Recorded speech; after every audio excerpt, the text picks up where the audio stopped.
मित्रों नमस्कार। काफी अधिक दिक्कत आ गई तकनीकी स्तर पर, मगर अंततः हम लोग कामयाब हुए और कुछ विलंब से सही यह कार्यक्रम शुरू हो रहा है। मित्रों, अनामिका जी पर एकाग्र की आज यह तीसरी कड़ी है और कुछ संयोग ऐसा बन रहा है कि उनके उपन्यासों पर ही बात हो रही है। विगत 2 दिनों से उनके बेहद महत्वपूर्ण उपन्यास आईना साज पर बात होती रही और आज ऐसी ही एक खास कृति तृणधारी ओट पर बात होगी और वह भी मैथिली की पृष्ठभूमि में। जिस तरह का आज का शीर्षक आप सभी देख रहे हैं, जो आज शीर्षक लगाया गया मित्रों, वह भी बेहद खास है। मिथिला की भूमि पुत्रियां अनामिका और तृणधारी ओट। हमारे साथ वरिष्ठ कथाकार, नाटककार, अनुवादक आदरणीय उषा किरण खान जी जुड़ी हुई हैं। बहुत बहुत स्वागत उषा किरण जी, नमस्कार।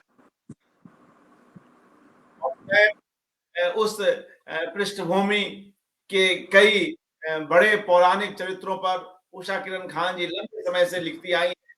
भामती जैसे उपन्यास इनके खाते में है, हम सभी जानते हैं। ऐसे में सीता पर केंद्रित तृणधारी ओट की क्या विशेषताएं हैं, इस पर आज हम उषा किरण खान जी को सुनेंगे।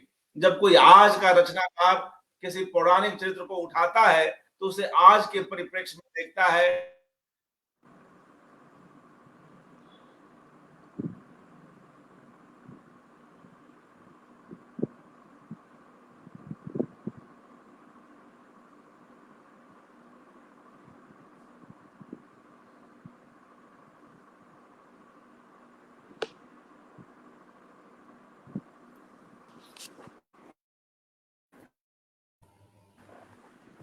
जी उषा जी बोले, आप हमारे यहाँ बिजली चली गई है, आप अपनी बात रखें उषा किरण जी।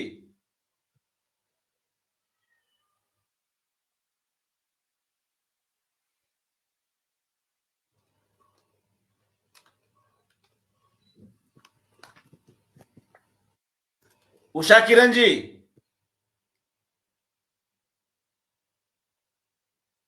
जी दीदी आप बात रखें। हेलो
जी दीदी आप अपनी बात रखें, हमारे यहाँ बिजली चली गई है, आप अपनी बात रखें। उषा अच्छा, किरण जी। हाँ ठीक है।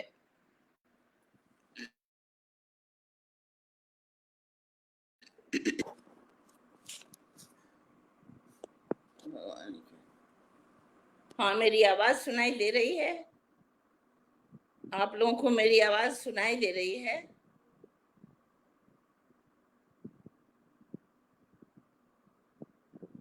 यदि आवाज सुनाई दे रही है तो मैं बात रखूं अपनी। मुझे ये कहना है कि कई दिनों से अनामिका के साहित्य पर बातचीत हो रही है। इन दिनों अधिकतर उनके उपन्यासों पर ही बातचीत हो रही है। यद्यपि अनामिका ने बहुत सारे गद्य लिखे, उनके कथा संग्रह भी हैं और उनके कई उपन्यास हैं लेकिन वो जानी जाती हैं कवि के रूप में। तो अनामिका की ये विशेषता है कि उन्होंने, मुझे लग रहा है कि 6-7 उपन्यास लिख डाले। अभी जो अद्यावधि उपन्यास निकला है तृणधरी ऊठ, जो सीता के वनवास, जहाँ पर उन्होंने लव कुश को जन्म दिया और उन्हें एक वीर बालक बनाया, अयोध्यापति बनाने की चेष्टा की, उस क्षण की और उन दिनों की कथा लेकर अनामिका तृणधरी ऊठ लेकर आई और वो उपन्यास बहुचर्चित हो गया है। लेकिन उसके पहले भी उन्होंने, मुझे लग रहा है कि 6 उपन्यास लिखे, जिसमें 10 द्वारे का पिंजरा और आईना साज बहुचर्चित हुआ। आईना साज हिंदी के बनने की प्रक्रिया और अमीर खुसरो के समय की कहानी है। तो वहीं 10 द्वारे का पिंजरा आध्यात्म की ओर जाती हुई एक विशद चर्चा वाला उपन्यास है।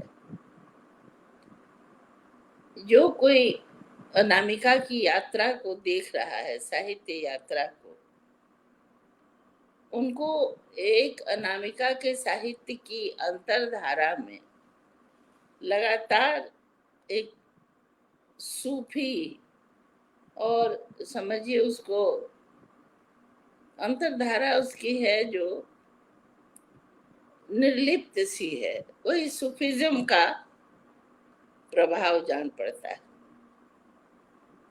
यह जीवन से भरी हुई एक स्त्री जो साहित्य में उतनी ही जीवनी शक्ति लेकर आई, क्योंकि वो कवि है। कवि कभी भी ऐसा नहीं होगा कि वो जीवन की बात नहीं करेगा। तितली, फूल, रंग, हर प्रकार, वर्षा, सभी रीतियों की चर्चा नहीं करेगा, जिसमें अनामिका एक जानदार कवित्री है। और वो सब होते हुए भी उनकी कविताओं में भी अंतरधारा उसी प्रकार के निर्लिप्त उसका विषय।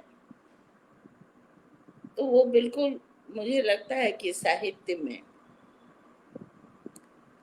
वो कमल की तरह रस तो लेती है कीचड़ से और पूरे वातावरण से सुगंधी रंग, गंध और रूप लेती है। तो ऐसे व्यक्ति का अंतस अक्सर सकारात्मक विषयों की ओर जाता है। अनामिका जिस भूमि की है, उसी भूमि की सीता थी।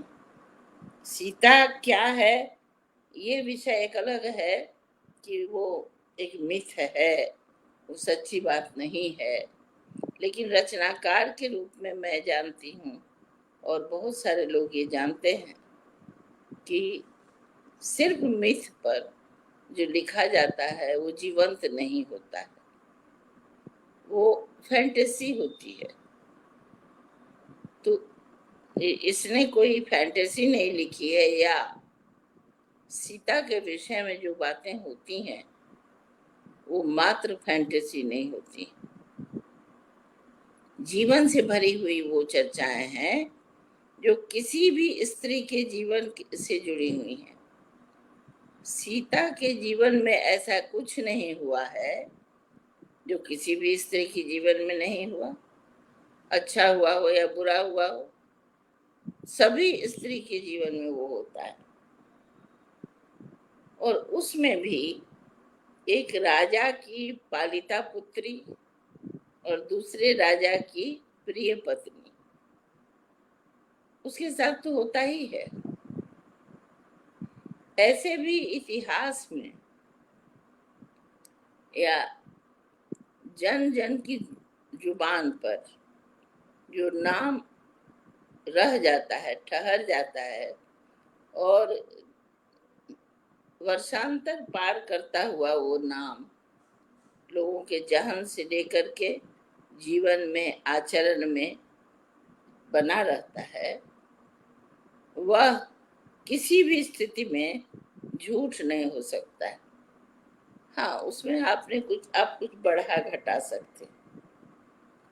तो अब ये कथा कब से शुरू है किसी को नहीं पता, लेकिन बहुत दिनों से है। जैसे मान लीजिए कि भारतीय वाङ्मय में कुछ युग बांटे गए, जिसमें एक सत्य युग था। सत्य युग वो रहा होगा जिस समय मनुष्य जीवन को पहचानने लगा होगा, मनुष्य जगत को भी छीनने लगा होगा।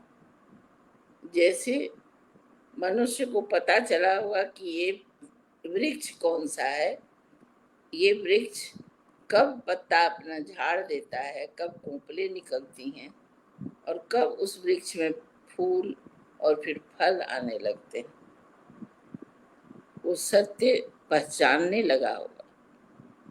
सत्य से वो उसका सामना हुआ होगा, तो वो था सत्य युग। क्योंकि उसको वो कुछ बहुत जानता नहीं था, जानने की चेष्टा, सच जानने की चेष्टा का युग सत्य युग था। हजारों हजार साल में भाषा का विकास, लेखन का विकास, साधन का विकास अब परवान चढ़ चुका है। यहाँ तक आते आते सत्ययुग शब्द का भी अनेक अर्थ निकल गया। अब सत्ययुग में जितने मनुष्य थे वो सारे देवता की कोटि में आ गए। उनको आप कहते हैं 33 कोटि देवता आपके यहाँ, तो देवता की कोटि में आ गए। क्यों?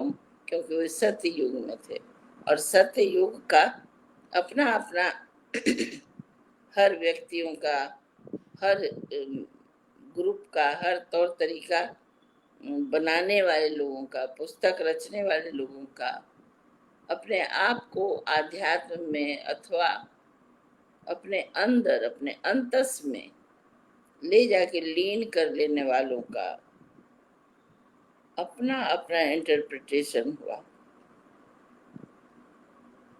लेकिन मेरी समझ से सत्य का यही अर्थ है कि जब इस जगत, जीव और जगत का सत्य जानने लगा मनुष्य, उसी युग को कहते हैं सत्य युग। अर्थात जब मनुष्य बहुत दिनों, ये तो सैकड़ों साल एक एक युग चलता है, तो बहुत दिनों तक चलने वाले उस युग में जिस दिन ये मनुष्य ने इस वाक्य का अर्थ खोज लिया, ब्रह्म सत्य जगन मिथ्या, वही युग सत्य युग था।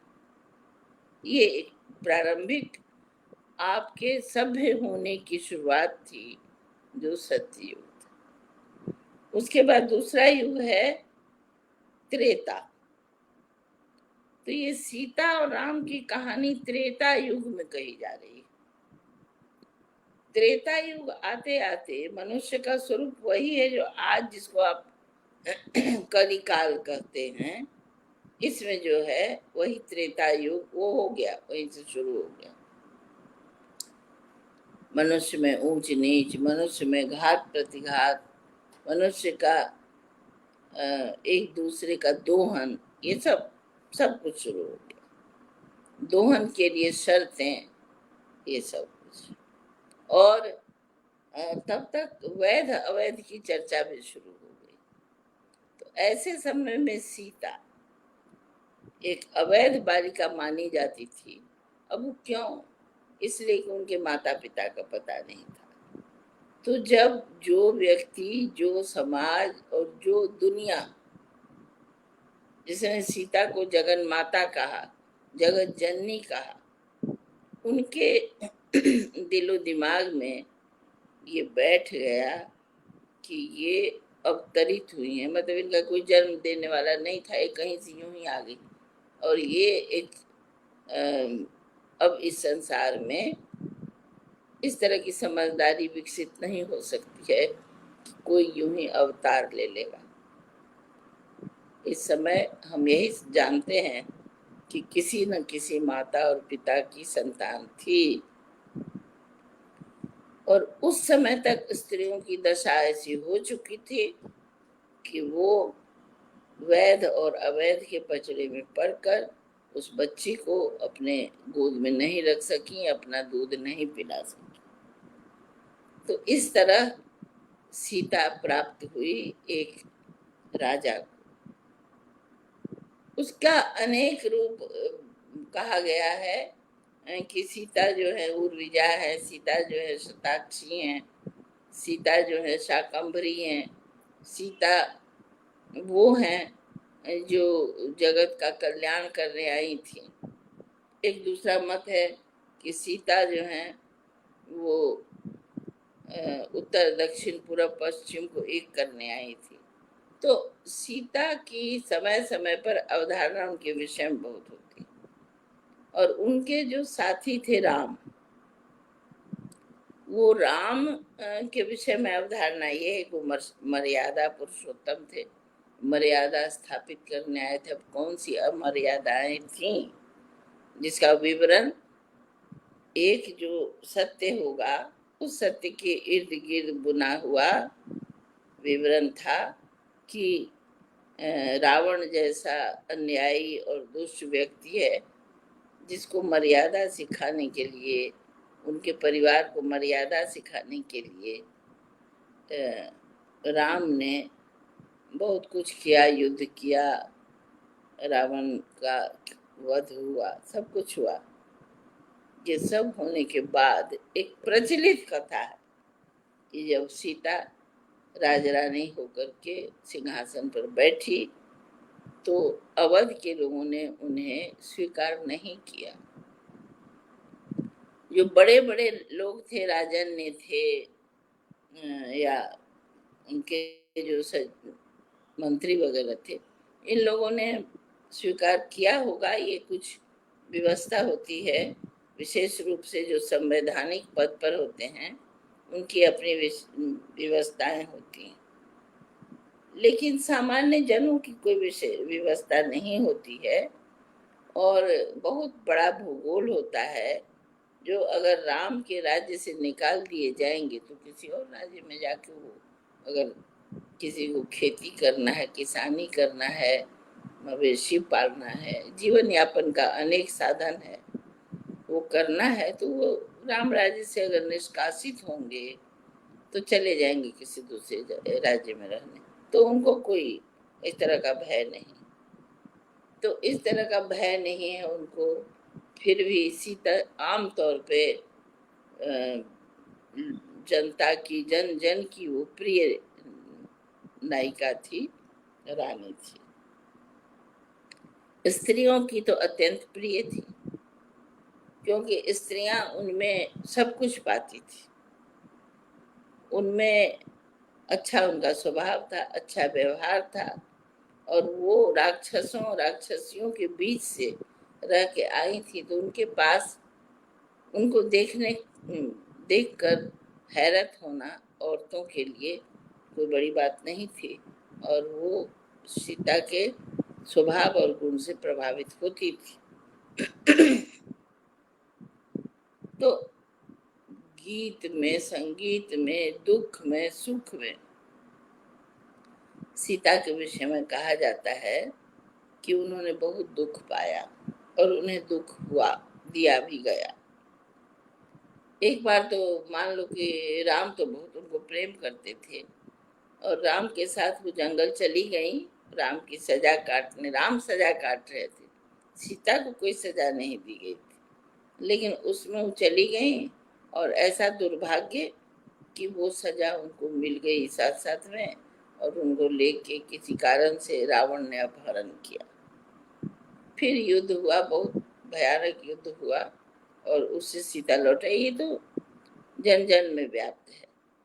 और उसके बाद जब वो अपने राजपाट करने आई, तो यहाँ आने के बाद उनके साथ यही हुआ कि वो बहुत परेशानी में पड़ गई और अपने आप को साबित ये भी नहीं कर पा रही थी और इनको प्रेम करने वाले राजा राम भी नहीं कर पा रहे थे, और उन्होंने अपने राज्य की खुशहाली के लिए अपनी पत्नी को अपने महल से निकाल कर जंगल भेज दिया। इस बात पर बहुत सारी बातें होती हैं, बहुत लोग कहते हैं, अतीन्द्रिय बातें भी होती हैं, अतीन्द्रिय चर्चाएं भी होती हैं कि सीता थोड़ी गई थी, सीता का अंश गया था। सीता बहुत आकर्षण का विषय है, राम और सीता दोनों आकर्षण के विषय हैं। राम को तो ईश्वर मान लिया गया और सीता को जगत जननी, इसलिए उन पर बहुत भक्ति रचनाएं हैं। लेकिन भक्ति रचनाओं के बाद भी तर्क सिद्ध ढंग से भी बातचीत होती रही है, जो अब आधुनिक युग जो है इसमें सिर्फ भक्ति रचना नहीं चलेगी, तर्क सिद्ध ढंग से भी लोग बात करते हैं। और जो शिक्षा का लोप हुआ और जो भारतीय स्त्रियां और विशेष रूप से जहाँ की अनामिका है, जहाँ की मैं हूँ, वो भूमि सीता की है। तो सीता के जन्म की जो भूमि है, उस भूमि की स्त्रियों के मन में एक बड़ा आक्रोश है कि सीता को वन मिल गया, वन दे दिया गया। तो उसमें मामला ये है कि अलग अलग दृष्टि से लोग देखते हैं। जैसे हम लोगों के दिल में हम लोग राम को दामाद मानते हैं, हमारे दिल में ये दर्द जमा हुआ है कि हमारी बेटी को बड़े प्रेम से उन्होंने शर्त वीर्य शुल्का थी, सीता शर्त जीत करके उसको ले गए और जीवन भर उसको जंगल में रहना, तो अपहरण होना, तरह तरह का के जाल में वो फंसती रही और वो सीता का अपना किया हुआ कुछ नहीं था। ज्यादातर राजा से राजा की लड़ाई, जमीन जायदाद का बड़ा चालाकी के साथ उत्तर और दक्षिण के मेल का कारण होगा, मनुष्य मानव और राक्षस जातियां का आपसी टकराव होगा, ये सारा कुछ था। तो भाई ये तो समझ रहे हैं। लेकिन हमारी जो मिथिला भूमि की स्त्रियां हैं वो ये नहीं मानती हैं। हमेशा चाहे गीत लिखा या भित्ति चित्र बनाया, उस सब में सीता की चर्चा बहुत, मतलब राम की अत्यंत प्रेममयी पत्नी के रूप में होता है, मगर एक मन में दुख होता है कि सीता का मान ठीक से उसकी मर्यादा नहीं रखी गई। मर्यादा पुरुषोत्तम आप हैं, लेकिन आपने उनकी मर्यादा नहीं रखी। और इस तरह से एक कथा है, मतलब उसको क्या कहते हैं, कहावत है, मैथिली में वो कहावत है, क्योंकि मैथिली सीता के नाम पर उनके स्थान की भाषा है। राजपाट स किछु नहीं भेल, सीता जन्म बिरोगे गेल। मतलब किसी स्त्री को सिर्फ राजपाट मिल जाए उससे कुछ नहीं हुआ। जैसे सीता राजा की बेटी, राजा की बहू, राजा की पत्नी, लेकिन वो जीवन में कभी राजपाट का भोग उसने नहीं किया। खैर, लेकिन ये तो जनरल कथा है, सामान्य कथा है जो चलता चला आ रहा है। अब ये जो शब्द है तृणधरी ऊंट, जो सीता के विषय में अनामिका ने कहा है, लिखा है, असल में तृणधरी ऊंट तो उसने अशोक वाटिका में, लंका में किया था। जहाँ रावण आता था तो सिर्फ एक तृण इसका, रावण उसको भयाक्रांत करता था, डराता था, वो हत्या करने की धमकी बार बार देता था कि तुम मेरे साथ आओ, तुम अपने स्वीकार करो कि तुम मेरी पत्नी बनोगी तो तुमको छोड़ेंगे, नहीं तो तुमको काट देंगे, मार देंगे, तुम्हारे पति को, तुम्हारे परिवार को तहस नहस कर देंगे। लेकिन सीता कभी विचलित नहीं हुई और उसके हाथ में तलवार है, गदा है, वज्र है और सीता के हाथ में एक तृण है।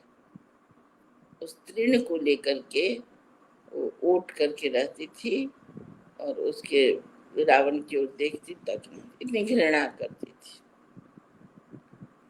लेकिन ये जो कहानी उपन्यास जो लिखा है अनामिका ने, और अभी तक के सभी उपन्यास का एक आध्यात्मिक निचोड़, मैं नहीं समझती हूँ कि कोई उपन्यास या कोई भावना, कोई विचार तत्काल प्रस्फुटित होता है, वो तत्काल नहीं होता है, वो पकता रहता है। पकते पकते आपकी जो धारणा पुष्ट होती है तब आप उसको उस पर काम करते हैं। तो ये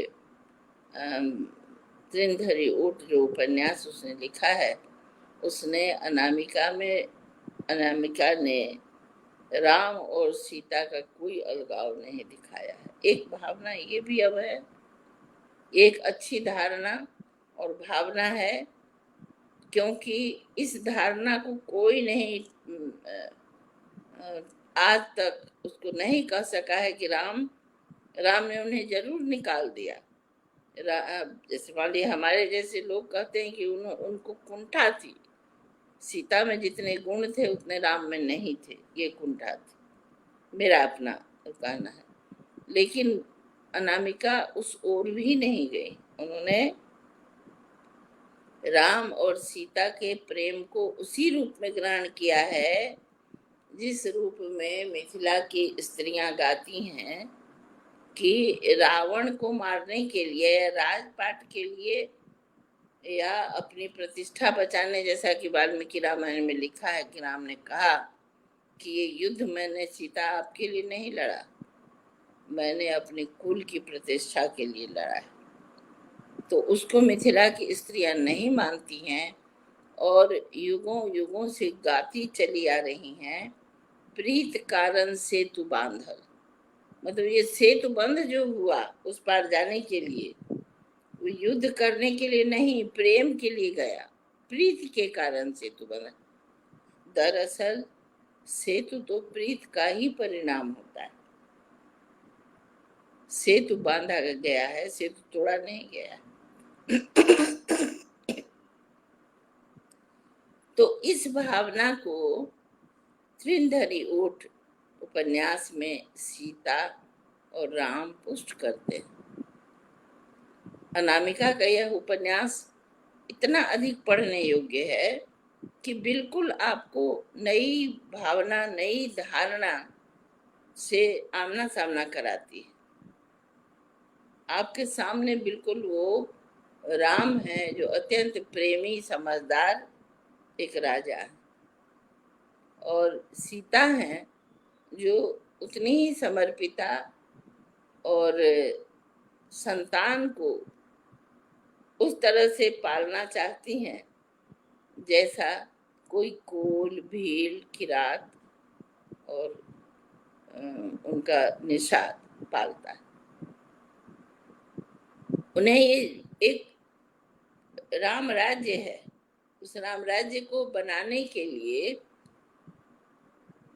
मुकुट वाला राजकुमार या राजा नहीं चाहिए। वैसे तो राजकुमार गुरुकुल में पढ़ते थे तो वो सबों के साथ ही बैठ के पढ़ते थे, गोपालक भी बच्चे उनके साथ होते थे, ब्राह्मण भी होते थे, राजन्य के बच्चे भी होते थे, निषाद भी होते थे, सभी होते थे। जिनको जो वेद पाठी होते थे और वेद पाठी ये सब होते थे, तो उनके पास साथ पढ़ते थे। लेकिन यहाँ तो जीवन यापन भी सीता ने जितना युद्ध विद्या सिखाई, जो कुछ माने उनको बच्चों को ये तक नहीं पता है कि वो किसी राजा के पुत्र हैं। वो अपने आप को वैसा ही समझ रहे हैं जैसा कोई कोल भील किरात का बच्चा अपने को समझता है। और सीता और राम एक दूसरे को पत्र लिखते हैं, एक दूसरे से विचार विनिमय करते हैं। इस प्रकार ये एक बिल्कुल नया इनके अंदर ये विचार हुआ, अनामिका के अंदर। और इस विचार को यदि ठीक से पढ़ा जाए तो आप उससे कन्विंस होंगे। इसीलिए इस उपन्यास को इस तरह पढ़ा जाना चाहिए कि आपको एक नई राह मिलेगी। ये सब जानता है कि फेमिनिज्म का युग है, और बहुत सारी कविताएं जो अनामिका की हैं, उन कविताओं को पढ़ के, समझ के, जान के घोर फेमिनिस्ट कही जाती हैं अनामिका। उनके पास विश्व का एक पूरा झरोखा सामने है, क्योंकि वो अंग्रेजी उन्होंने पढ़ा भी है और पढ़ाया भी है। तो अंग्रेजी साहित्य से रूबरू होने के कारण उसमें सबसे अधिक अनुदित भी चीज़ें हैं, पढ़ा है उन्होंने। और इस तरह से वो फेमिनिज्म की जो हमारे यहाँ साहित्य में स्त्रियां हैं, उनमें वो फेमिनिज्म की एक बड़ी पैरोकार दिखाई देती है। कविताओं में विशेष रूप से। गद्य उनका थोड़ा सा हटके हमेशा है, लेकिन त्रिनधरी ऊट में इनकी फेमिनिज्म जो है इनका, वो बिल्कुल अलग तरह का है। अब ये मातृरूपेण संस्थिता हो गया। सीता जगत जननी है और उनका स्वभाव जगत जननी का ही है। अनामिका ने इसको इसमें साबित किया है। और मैं समझती हूँ कि इनके स्त्रीवाद का ये रुख विशेष रूप से मुझे तो पसंद है, और बहुत सारे लोगों को पसंद होगा यदि आप जिद्दी नहीं हैं तो। यदि आप जिद्दी हैं और सिर्फ नकारात्मक भाव सोचना चाहें, तब उसके लिए तो बिखरा पड़ा है।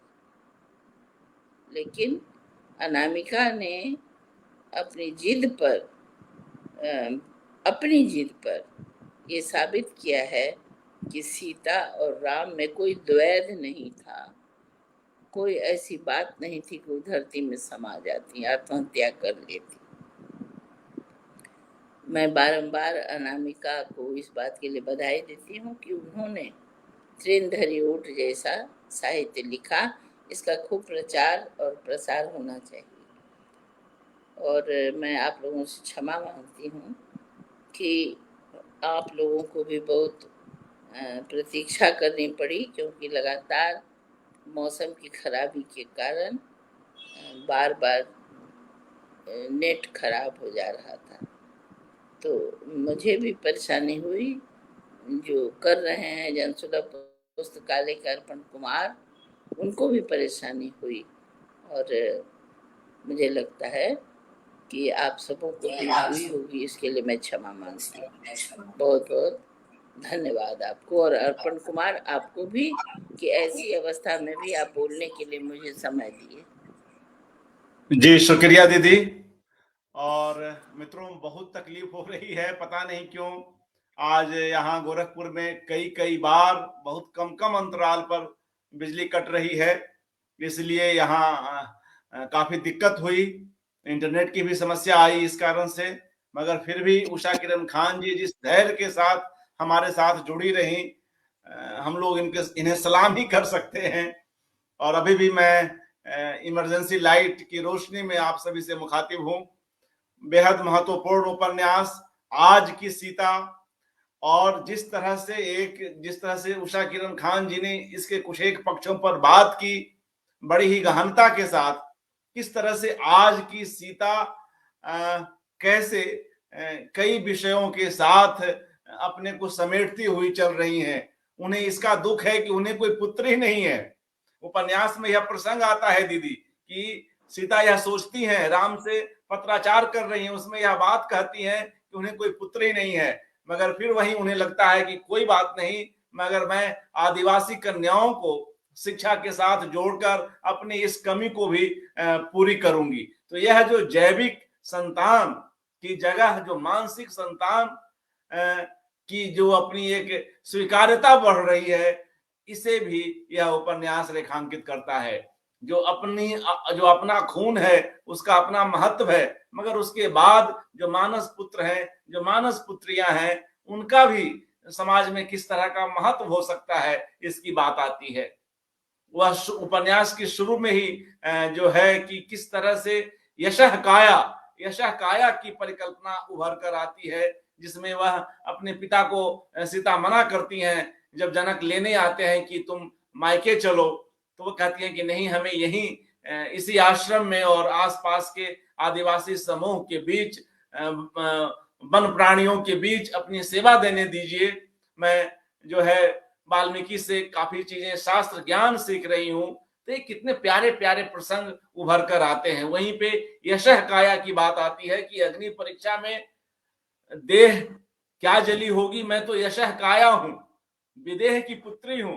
तो ऐसे में जो एक पूरी जो चेतना संपन्नता है सीता की, वह भी उभर कर आती है। कैसे छोटे छोटे कामों में, राजकाज के कई इंपॉर्टेंट कामों में भी राम उसकी जो है उनकी राय लेते हैं। वे सारे प्रसंग 3 खंडों में मित्रों यह उपन्यास है, और कई जगहों पर संवाद की शैली में जो है यह पूरा उपन्यास रचा गया है। उषा किरण खान जी ने आज इस पर बात की, बड़ा अच्छा लगा। आप सभी मित्र लोग जुड़ सके, बहुत विलंब हुआ, माफी चाहता हूं। इस कारण से वक्ता का थोड़ा सा मूड उचटता भी है, मगर हमारी मजबूरी है, हम क्या करें, आगे कोई और दिक्कत न हो जाए। तो आप सभी को धन्यवाद देते हुए और उषा किरण खान जी को हार्दिक उनका आभार मानते हुए मुझे लगता है कि इस कार्यक्रम को हम लोग समाप्त कर सकते हैं। जी दीदी, अगर अनुमति हो या और कुछ जोड़ना चाहें, उषा किरण खान जी कुछ और जोड़ना चाहें? जी जी मित्रों, यह एकाग्र जारी है। ये सब समस्याएं, भौतिक समस्याएं आती रहेंगी, इसका हम रास्ता निकालते रहेंगे। अच्छा लगा कि आज एक वरिष्ठ कथाकार की ओर से एक बेहद चर्चित औपन्यासिक कृति पर, तृणधरी ओट पर चर्चा हो सकी। स्वयं उषा किरण खान जी इन पात्रों पर लिखने के लिए जानी जाती हैं, और जिस शुरुआत में जो अपने वक्तव्य में उन्होंने बात कही कि कैसे जो ये पौराणिक चरित्र हैं, उनकी आज की प्रासंगिकता कितना महत्व रखती है। कोई भी महाकाव्यात्मक कृति हो मित्रों, उसमें एक कहीं ना कहीं एक मातृशक्ति वाला गुण होता है। उसके भीतर से, रामायण के भीतर से, महाभारत के भीतर से, इन घटनाओं, इन पात्रों के भीतर से जाने कितने आख्यान निकल कर आते हैं। हिंदी में, संस्कृत में, मराठी में, दक्षिण भारतीय भाषाओं में कितने चरित्रों पर लिखे गए, चाहे वे खंड काव्य हो, उपन्यास हो, आदि आदि। तो यह जो एक महाकाव्यात्मक कृति की अपनी एक विशेषता होती है कि उसके भीतर बहुत उर्वरा शक्ति होती है, जो बाद की पीढ़ियों के लिए, बाद के लेखकों के लिए उपयोगी होती हैं। तो ऐसे चरित्रों पर यह एक आज की दृष्टि से लिखा गया उपन्यास बेहद महत्वपूर्ण है। आप सभी लोग जुड़े, अच्छा लगा, बहुत बहुत शुक्रिया, नमस्कार।